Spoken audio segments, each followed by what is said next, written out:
Good afternoon, everyone, and welcome to the CDFA Hotline. My name is Kristen Sharon, and I'm excited to be here with you today. Our guest is Tammy Wolensack, and Tammy was divorced in 2015, so she experienced firsthand the complexities, mistakes, and emotional toll that accompany the divorce process. This challenging journey ignited her passion for helping others navigate their own transitions with clarity, confidence, and peace of mind. As a divorce mortgage specialist and a certified divorce lending professional, Tammy has devoted her career to helping individuals with the knowledge and tools necessary to make well-informed decisions about their home finances and future. So welcome, Tammy. Thank you for joining us today. Thank you so much for having me, Kristen. What an honor to be here to talk to you today, your listeners. So thanks. For those of you who are new to our hotline, we will give you the opportunity to ask professionals in the divorce and financial industry questions about the divorce process. We're hoping this hotline will generate some discussion that you'll find helpful. And the purpose of our show is to provide general information as it relates to divorce and to showcase how certified divorce financial analyst professionals can help. While we will be answering questions about the divorce process and finances, we cannot offer personalized financial or legal advice. The reason for this is because each divorce is so specific. There are many factors that impact your particular situation, such as state-specific statutes and guidelines. Well, we're going to answer questions generally and hope to steer you towards resources, information, and professionals that can help you. But nothing you hear on the show today should be construed as legal advice, financial advice, or tax advice. And I really can't emphasize this enough. Please do not consider anything you hear today as a reason not to seek advice that is specific to your situation and geographical area, as that can vary wildly. We do, however, hope to provide you with some great information and resources that can point you in the right direction. So thank you for joining us. All right, Tammy. Brian from Phoenix wants to know, I thought I could just refinance after the divorce to keep the house, but now I don't qualify on my income alone. Is that a common mistake?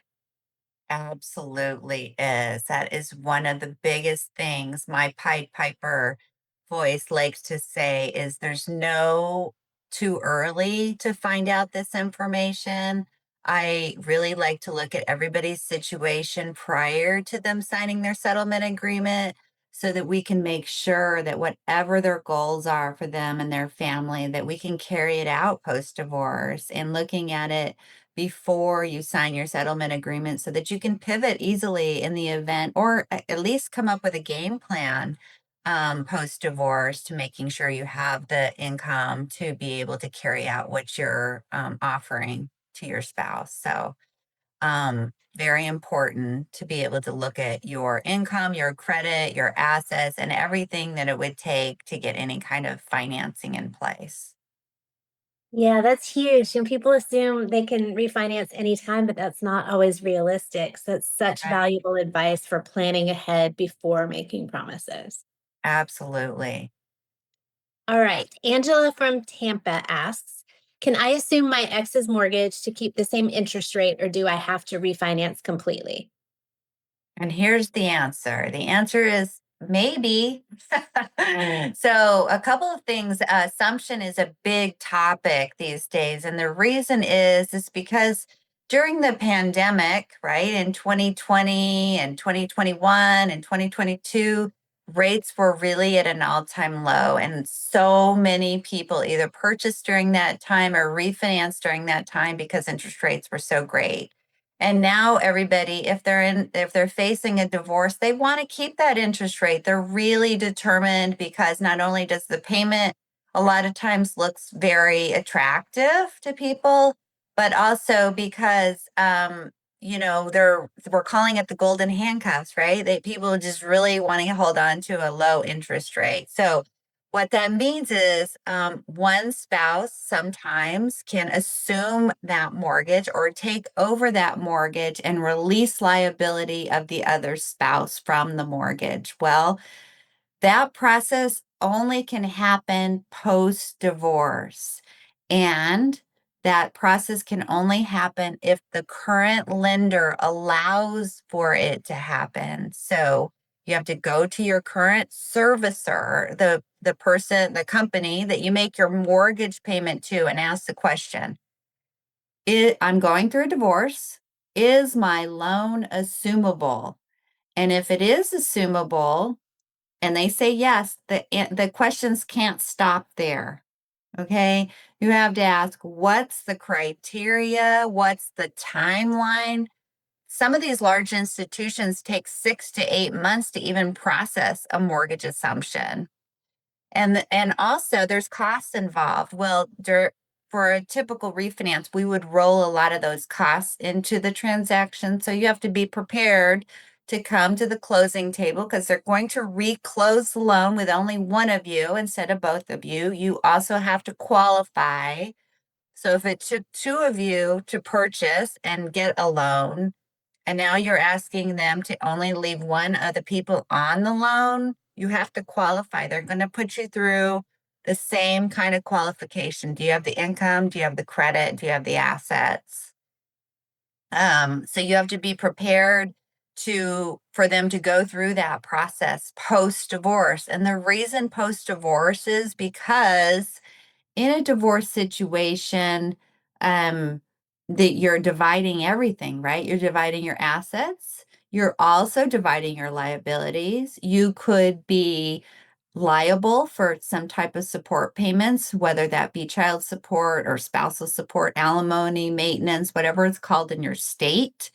And your settlement agreement, your marital settlement agreement is going to spell out what all of those things are. The lender wants to see what you've agreed to and what you're liable for in order to see if you qualify. So they're not going to start processing any kind of a loan assumption until they have that document. So you basically won't know until you are divorced. You can give them that document and then they can start the process. And these large institutions, like the Chase Banks of the world, or Bank of America, Wells Fargo, they take a long time. They sometimes take 6 to 8 months to even process something like that. So you need to make sure in your agreement that you have given yourself that timeline. And if your spouse wants to be off the mortgage within 90 days post divorce, that's not going to work, right? If you have a 90-day timeline and they don't care that you agreed to 90 days.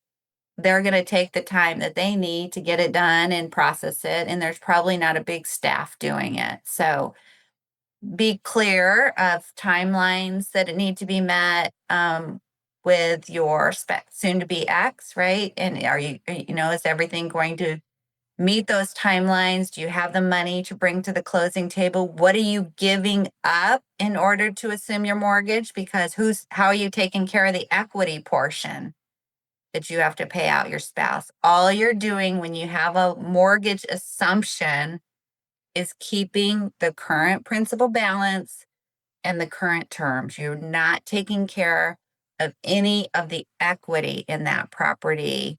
They're not going to roll in any of it. You can't pay it out. You have to give up or exchange other assets for their portion of the equity. I love how you explained that. Thank you. That was I a think very long explanation, and I'm But sorry, but no, but I think that there's a lot of misconceptions around it. So I think it's important that clarification. So thank you. Mhm. Kevin from Raleigh. My ex stopped paying their share of the mortgage before the divorce was final. What happens if the lender comes after both of us? When you're on a mortgage with another human, you're both responsible. The lender does not care that you've made an agreement with your spouse that they're responsible for the mortgage payment. If mortgage payments are missed, then the lender can come after both of you. And it also is going to affect your credit report. So I would say, if possible, always make sure the mortgage payments are made, if you can, to make sure that you protect your future finances and your credit. And then you're going to have to work through the legal system if things aren't being done the way that you've agreed. Um, Yeah, that's a hard truth. The bank doesn't care who moved out. no, no, they don't. Um, Rachel from Denver wants to know, we agreed to sell the house after the kids graduate, but now I'm worried I'll be stuck with the mortgage forever. Is delaying the sale a bad idea? Oh gosh, this is such a great question and one that I get so often because really, people are really trying to protect the children. And I get that so often. You're trying to make agreements that get kids through, a timeline in their lives to school systems and keeping them um, as little disruption as possible. So a lot of this happens a lot. But really what's happening when you're married and you own a piece of real estate together, then you're on title. The way that you hold title on that piece of real estate protects you in the event that something happens to your spouse. If your spouse gets hit by a bus, is the analogy I use. I don't know, it's probably kind of crude, but if they get hit by a bus, you own the house, right? You don't have to prove that you own the house. That's just how the real estate transfers. And when you're no longer related to that person through a divorce and you're divorced, then title in some states diverts or changes to what's called tenants in common or a 50-50 partnership or ownership. And so you just have to be clear. It's not to say anybody is going to stop you from making those agreements, but you have to be clear on what you're signing up for and how your real estate is held post-divorce in the event, say the property is in Illinois and you're now divorced, you own 50%, your ex-spouse owns 50%, and then they get hit by a bus. Guess what?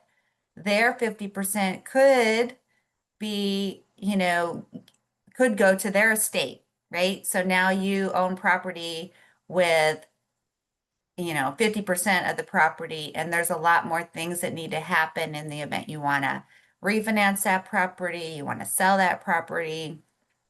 So you really need to protect yourself during the period of time you're no longer married to them to the time that you've agreed that you're going to sell. And you need to be as specific as possible in your settlement agreement. What are you going to sell for? How is it going to be sold? What is the timeline going to look like? What's the price going to be? How long are you going to stay at that price? Are you going to drop the price if it sits on the market after 30 days? Who's going to cover the costs? Are there capital gains taxes that are going to need to be paid? There's so many things that you need to think through, and it's not just as easy as let's just stay on a piece of real estate together until the children are out of high school or whatever. So, and that's why you surround yourself with professionals that can think and explain these things to you so that you're aware of them, because not everybody understands this or even thinks about it. Yeah, and it's super common for various reasons. A lot of people want to try to do this. I generally advise against it just because it's messy for all the reasons that you just explained. And I think that if there's any way to avoid it, you should. You're right. If you can make a clean break in any other way, you should do it. If for whatever reason you can't make a clean break or you choose not to, exactly what you said. This is an area that you have to get professional guidance because there are so many things that could go wrong, and you need a team looking out for all of those things that could go wrong and making sure that your agreement has all the language that it needs to have to avoid those issues down the road. Absolutely. Yes. That's trying to give you the foresight to be able to spell all that stuff out in your agreement so there's no future, litigation or issues down the road is really what everybody's trying to avoid for you and your spouse. Well, and you think, oh, I'm going to maintain this for the kids, but what if your spouse gets remarried? Then all of a sudden you have someone else living in a house that you're on the title to. If you don't put language in your agreement stating that if that happens, all of a sudden you can be in a situation that you did not anticipate or plan for. This exact same thing happened to one of my clients, and this is the reason I give that exact story. The spouse got remarried And the new spouse supposedly was, a spender, let's just say, and created some issues for my client's ex-spouse.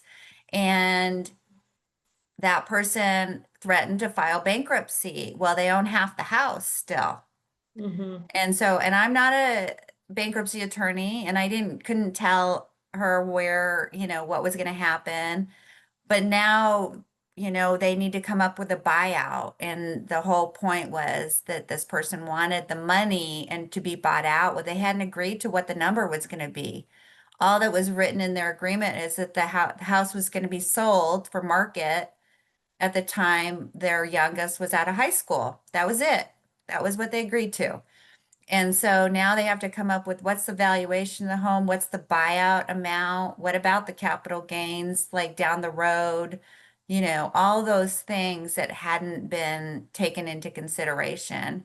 And she was in a position to where she was able to do the refinance and the buyout, but it wasn't ideal. It wasn't an ideal situation. It was a very stressful situation for her and something that she couldn't have foreseen. So Yeah, I had someone that got involved with a new dating partner, and then there was damage to the home, and they didn't have a provision about who would pay for the damage to the home should it occur. mm-hmm. And Yep. so again, all of these things are, if you work with professionals that have done this a million times, they've seen this go wrong a million times, then we know what kind of language to put in an agreement. Um, Yeah, and so, and it's very, very specific to your situation and specific to your home, absolutely. specific to your Absolutely. neighborhood. And so that's why, these cookie cutter solutions don't work. You need someone to advise you on your Mm. situation, your And at home. least talk through, okay, all the what ifs, like what happens if a tree falls on the house? What happens if you have a plumbing issue or, just so many things that owning real estate with somebody that you're no longer related to. And frankly, you're probably not getting along well with, and you're not communicating well with, do you really want to be business partners and own real estate with them? That's what you need to, that's what you're doing. You're going to be a business partner and own a piece of real estate with somebody that you may not like anymore. So think Yeah, through that, right? great insight. Okay, Paul from San Diego wants to know, what are the biggest financial mistakes people make when they rush to sell the home just to be done with the divorce? Well, I think that is family specific, right? Sometimes people want to sell the home. What's the goal? Are they selling the home because they want the equity out of the home in order to go purchase something else for themselves? A lot of times that is the goal, and that's what they're trying to accomplish, and not looking that there's other solutions to getting the money out of the piece of real estate if somebody wants to stay. And I get all the time, can you force my spouse to sell? No, if they can afford to keep it and still pay out the equity, there's options for that. And if there's other assets, sometimes, there's exchanges that can be done for assets and ways that people can stay in the home. Are there children involved? Is there a community involved that somebody wants to stay in? And it's not always just as easy as let's just sell the house and Mhm. move forward. That's why professionals, financial professionals are so important. Like, what's the capital gains exposure? Is there a way to do a buyout and keep the house intact? And all of the solutions that most people don't even know exist. Once you know what all the options are, you can make a better informed decision. And it doesn't always have to be sell. Yeah, and that's where a certified divorce lending professional or a certified divorce financial analyst can really help, because I Yes. think a lot of people, a lot of my clients will usually say, "Oh, well, I've got my mortgage through so and so. I'll just call them and refi." And what they don't realize is that there are all of these other options out there that they may not be getting if they go to their old lender. Um, Yes. and they may not understand their special circumstances. And when you're dealing with divorce clients on a regular basis, you're used to imperfect financial situations, right? Mhm. And that you're not dealing with an ordinary cookie cutter situation. These situations are very specific, and sometimes they're messy, and you're used to that, right? Absolutely. And we're used to speaking with each other, right? CDFAs and CDLPs work really well together because we all speak the same language. We know what we can talk to attorneys about, and we're really clear on the language that needs to happen and be put in agreements in order for all people to carry out those agreements. And if you just go to a generalist, and in lending, that would just be like call your local bank and talk to the mortgage person. They get a divorce deal every now and again, and most of them will say, once you're divorced, bring me your divorce decree, and then I'll let you know if you qualify. It's Mhm. too late. You've already signed, right? Let's look at all of these options before there's a settlement. Let's all work together and collaborate on what's the goal for everybody, and sometimes, if you can look at what the goal is, then us as professionals can work together to meet those goals and so that everybody comes out onto the road to recovery.